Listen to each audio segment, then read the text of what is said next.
नमस्कार आप सभी लोगों को। चलिए आगे बढ़ते हैं।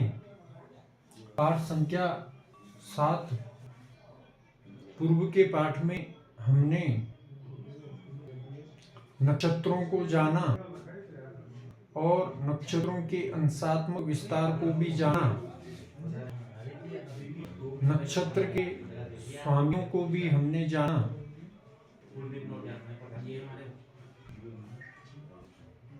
और हमने संपूर्ण ब्रह्मांड की चर्चा की। संपूर्ण ब्रह्मांड 360 डिग्री में फैला हुआ है और एक नक्षत्र का अंशात्मक विस्तार 13 डिग्री 20 मिनट होता है। प्रत्येक नक्षत्र के 4 चरण होते हैं, यह भी हमने पूर्व में जाना। और प्रत्येक नक्षत्र का अंशात्मक विस्तार 3 डिग्री 20 मिनट होता है, यह भी हमने जाना।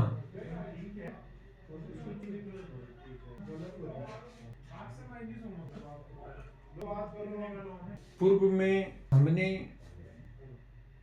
फलित ज्योतिष को प्रारंभ करने की बात कही थी और फलित ज्योतिष के 4 स्तंभ हैं। पहला स्तंभ नक्षत्र, और पूर्व के पाठों में हमने नक्षत्रों के विषय में जाना। दूसरा स्तंभ राशि, और आज हम राशि की ही चर्चा करेंगे। तो चलिए आगे बढ़ते हैं। पूर्व में हमने ब्रह्मांड की चर्चा की थी। ब्रह्मांड हमारे चारों ओर फैला हुआ है और संपूर्ण ब्रह्मांड का अंशात्मक विस्तार 360 डिग्री है। यह आप और हम जानते हैं। ऋषि मुनियों ने अंशात्मक विस्तार से ही संपूर्ण ब्रह्मांड को जाना और नक्षत्रों के अंशात्मक विस्तार को हमारे सामने प्रस्तुत किया। आज हम राशि की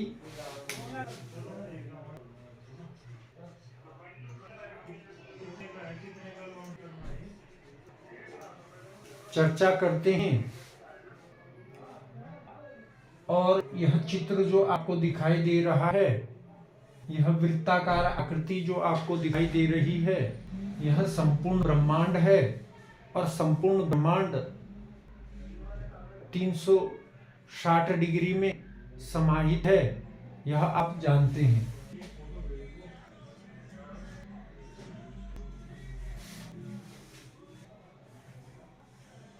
हमने यहाँ पर संपूर्ण ब्रह्मांड को 12 राशियों में विभाजित किया है और राशि 12 होती हैं।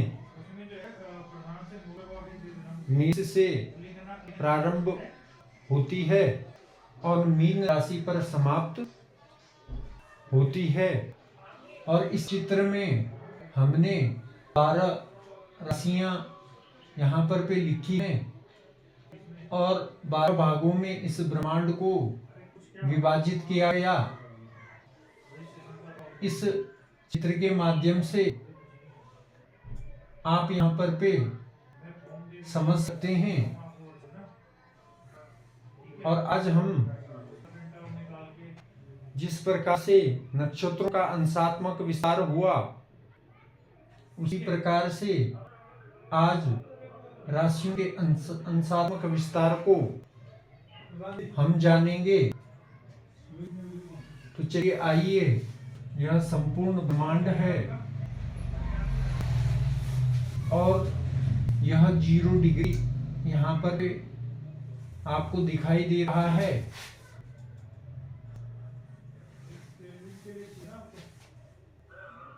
तो राशि 12 होती हैं और संपूर्ण ब्रह्मांड का जो अंशात्मक विस्तार है वह 360 डिग्री है। और 360 डिग्री को यदि हम 12 से डिवाइड करें तो हमें 30 अंश एक राशि का मान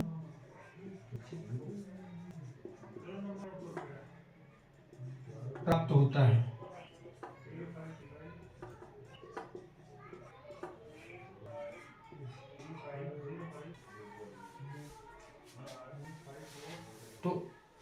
तो यहाँ पर पे हम समझने का प्रयास करेंगे। एक राशि का अंशात्मक विस्तार 30 डिग्री हमें प्राप्त होता है। तो पहली जो राशि है मेष, उसका अंशात्मक जो विस्तार है वह 0 डिग्री से प्रारंभ होता है और यहाँ पर 30 डिग्री पर समाप्त होता है। यह पहले राशि का अंशात्मक विस्तार हमें प्राप्त होता है। उसी प्रकार से यदि हम पहले राशि के अंशात्मक विस्तार में 30 डिग्री और जोड़ दें तो हमें दूसरे राशि का अंशात्मक विस्तार प्राप्त होता है। 30 डिग्री से यहाँ पर पे दूसरे राशि का अंशात्मक विस्तार प्रारंभ होता है और 60 डिग्री पर यहाँ पर पे समाप्त होता है। इसी प्रकार से यदि हमें तीसरे राशि का अंशात्मक विस्तार प्राप्त करना है तो 60 डिग्री में यदि 30 डिग्री को हम और जोड़ दें तो हमें 90 डिग्री पर यहाँ पर तीसरे राशि का यानी मिथुन राशि का अंशात्मक विस्तार प्राप्त होता है।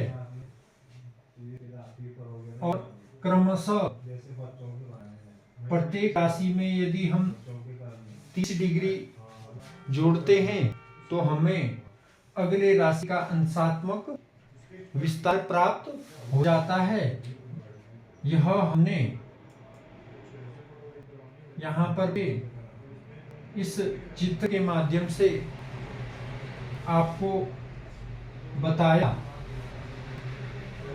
प्रत्येक राशि का अंशात्मक विस्तार 30 डिग्री होता है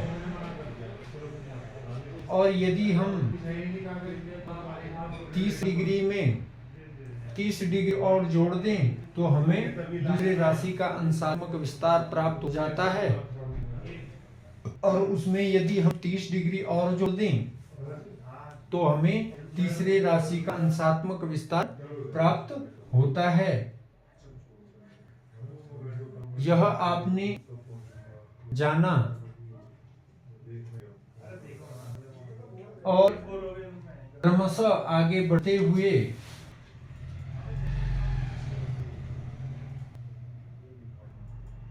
नब्बे में यदि हम 30 डिग्री और जोड़ दें तो हमें 120 डिग्री पर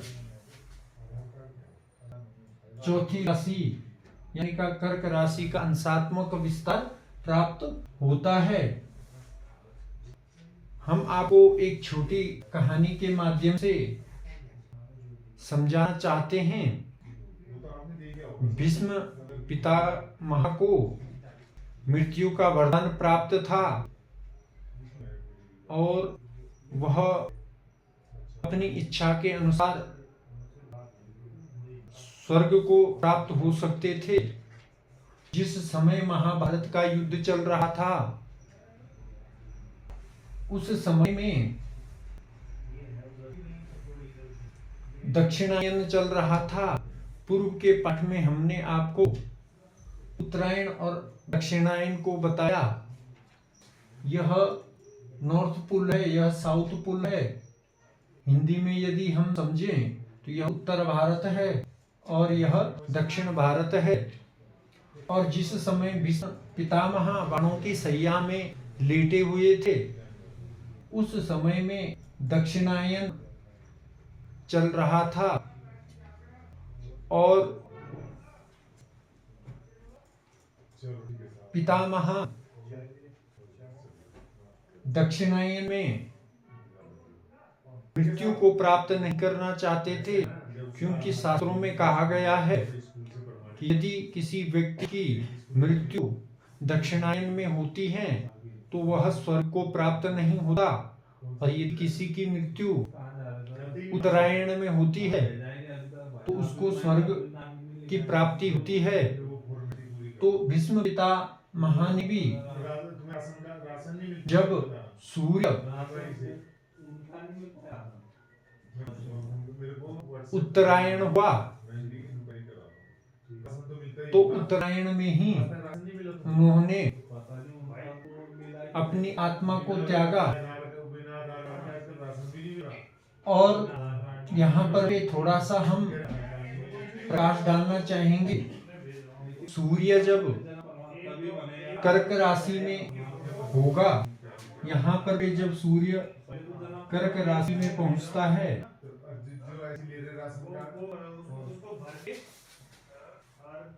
तो सूर्य की जो किरणें हैं वह इस प्रकार से नीचे की ओर फैलती है, और दक्षिण भारत के लिए दक्षिणायन में शुभ प्राप्त होता है, उनको सुता प्राप्त होती है, ठंड इत्यादि कुछ भी पीड़ा उनको नहीं होती। उसी प्रकार से यहाँ पर भी मकर राशि में जब सूर्य पहुंचते हैं तो हम कहते हैं इसको मकर संक्रांति।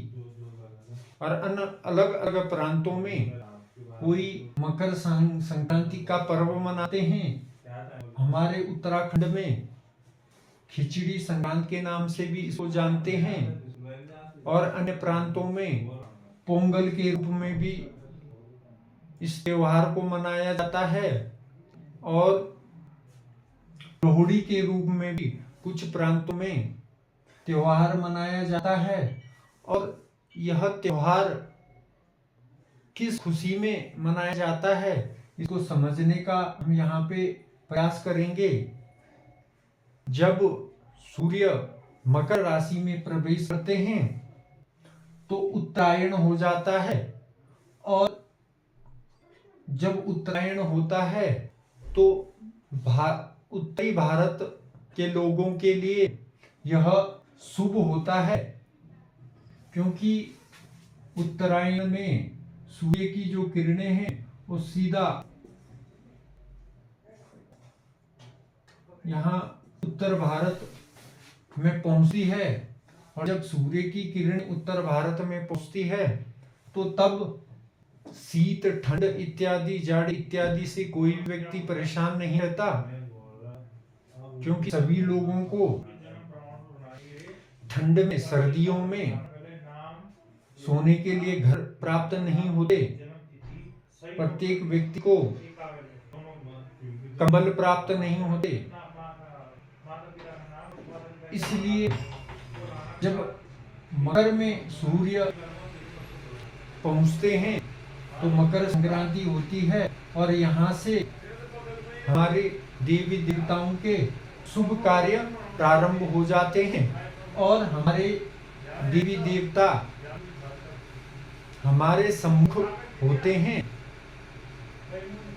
और सभी ही वैवाहिक कार्य हो, कोई यज्ञ इत्यादि धर्म कार्य हो, सभी प्रकार के कार्य मकर संक्रांति से हमें शुभ हो जाते हैं। और सूर्य हमारे सम्मुख होते हैं, इसीलिए हम मकर संक्रांति के इस पर्व को बहुत अच्छी तरीके से मनाते हैं। सूर्य उत्तरायण और दक्षिणायन को भी आपने यहाँ पर पे समझा।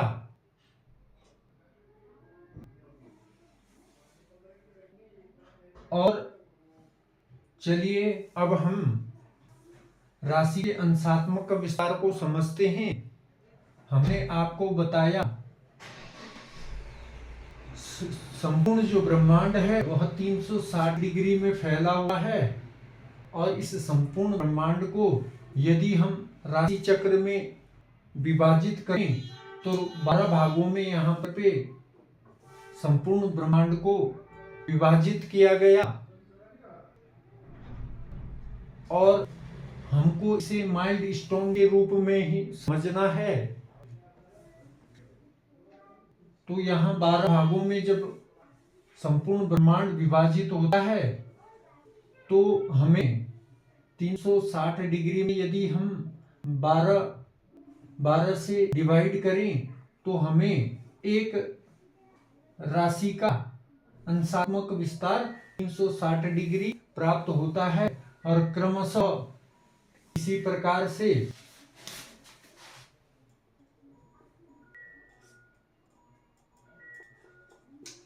मीन राशि में 360 डिग्री पर यह राशि चक्र समाप्त हो जाता है।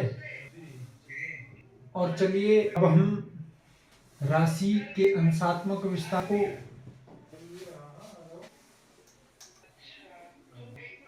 समझेंगे।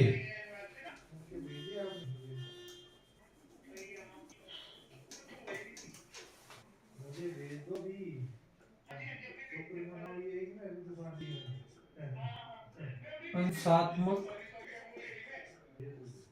विस्तार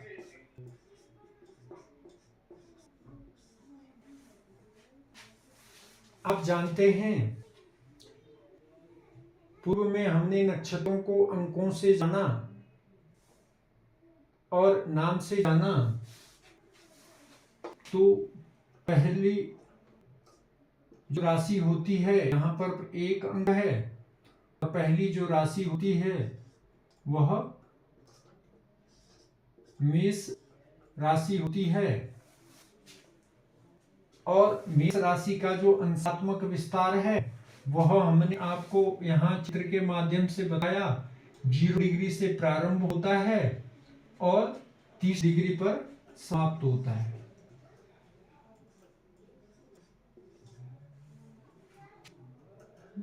दूसरे नंबर की जो राशि है वृषभ,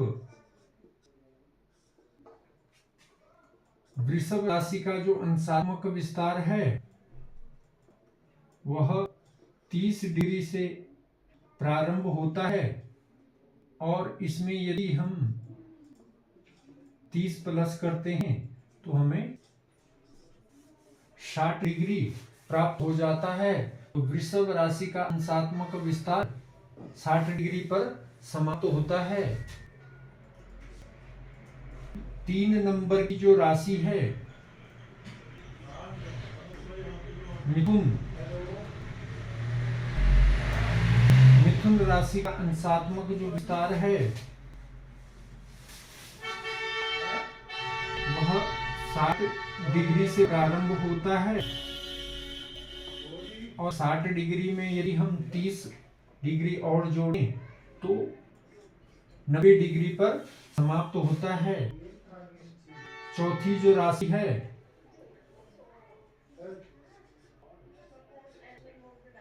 कर्क, कर्क राशि का जो अंशात्मक विस्तार है वह 90 अंश से प्रारंभ होता है और 120 अंश पर समाप्त होता है। और 120 अंश पर 4 राशि का अंशात्मक विस्तार समाप्त होता है, और 120 अंश पर हमारे 9 नक्षत्रों का अंशात्मक विस्तार समाप्त हो जाता है। हमने पूर्व में आपको 9 नक्षत्रों का अंशात्मक विस्तार बताया और 9 नक्षत्रों का जो अंशात्मक विस्तार है वह 120 डिग्री है। तो यहाँ पर पे 9 नक्षत्र 120 डिग्री में समाप्त हो जाते हैं और 9 नक्षत्रों में हमारी 4 राशियां और उसका अंशात्मक विस्तार समाप्त होता है। 5वीं जो राशि है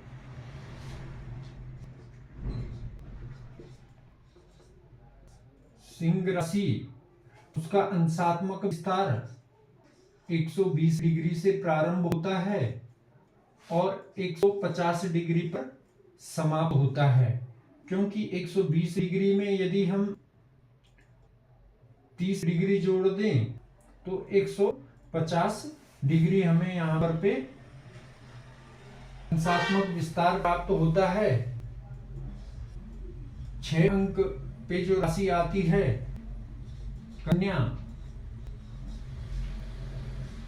और कन्या राशि का जो अंशात्मक विस्तार है वह 150 डिग्री से प्रारंभ होता है और 150 डिग्री में यदि हम 30 जोड़ दें तो हमें 180 डिग्री यहाँ पर पे अंशात्मक विस्तार प्राप्त होता है। 7वीं जो राशि होती है वह तुला राशि होती है और तुला राशि का जो अंशात्मक विस्तार है वह 180 डिग्री से प्रारंभ होता है और 210 डिग्री पर समाप्त होता है। 8 अंक की जो राशि है वृश्चिक,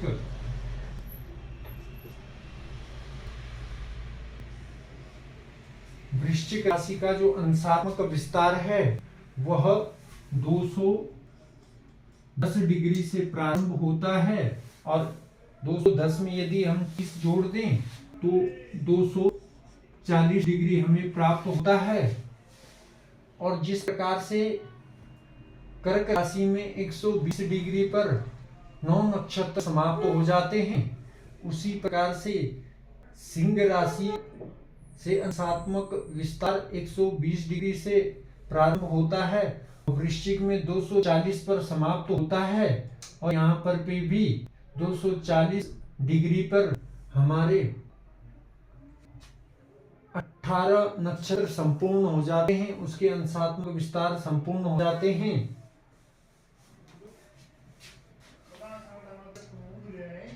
और मैंने आपको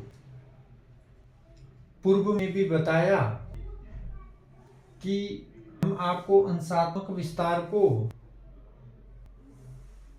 यहाँ पर पे बता रहे हैं, तो आप कॉपी और पेन के साथ में यदि बैठे हैं तो आपको नोट्स बनाने में सुविधा होगी और आपको अच्छे से समझ भी आएगा। क्योंकि यदि आप कॉपी या डायरी लेकर के नहीं बैठते हैं तो मैं इसको मिटाने जा रहा हूं, तो इससे आपको कोई लाभ नहीं मिलेगा। तो आप कॉपी और पेन के साथ में हमारे साथ में चलें तो आप ज्योतिष को अच्छे से समझ पाएंगे। और यदि आप हमारी वाणी को यदि सुनते रहेंगे तो सुनते सुनते आप ज्योतिष को सीखते रहेंगे। ध्यानपूर्वक से यदि आप हमारी वीडियो को सुनेंगे तो अवश्य ही आप ज्योतिष को सीखेंगे और धीरे धीरे आप एक अच्छे ज्योतिषी के रूप में समाज के सामने प्रस्तुत होंगे। तो चलिए आगे बढ़ते हैं। और आगे नक्षत्रों के अंशात्मक विस्तार को समझते हैं। 9वीं जो राशि है, 9 अंक की राशि, वह धनु है। धनु राशि का जो अंशात्मक विस्तार है वह 240 अंश से प्रारंभ होता है और 240 में यदि हम 30 अंश जोड़ दें तो हमें 270 अंश प्राप्त होता है और यह धनु राशि का अंशात्मक विस्तार हुआ। 10वें अंक की जो राशि है मकर, मकर राशि का जो अंशात्मक विस्तार है वह 270 अंश से प्रारंभ होता है और 270 अंश में यदि हम 30 जोड़ दें तो यहाँ पर हमें 300 डिग्री पर मकर राशि का अंशात्मक विस्तार समाप्त होता है।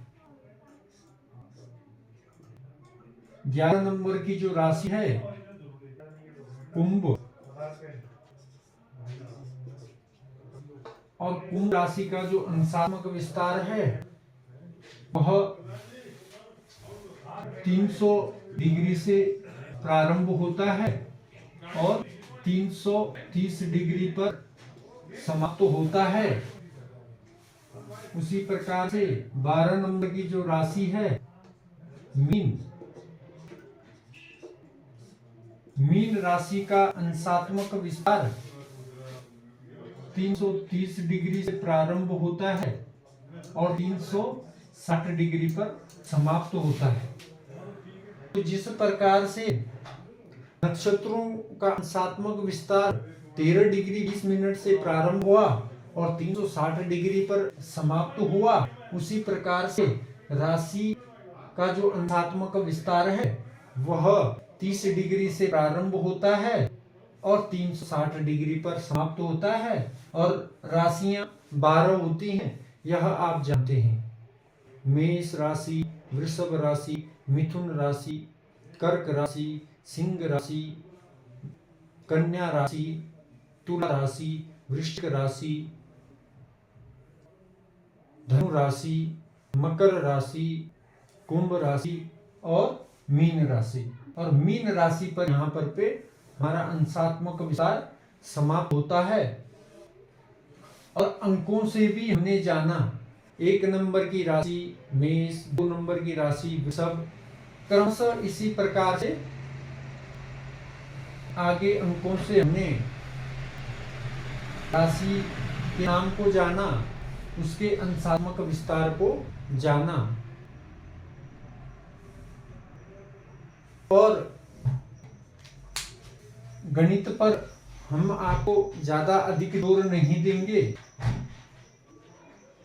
लेकिन हमें ज्योतिष को समझने के लिए बेसिक अंक गणित जानना आवश्यक है और आगे हम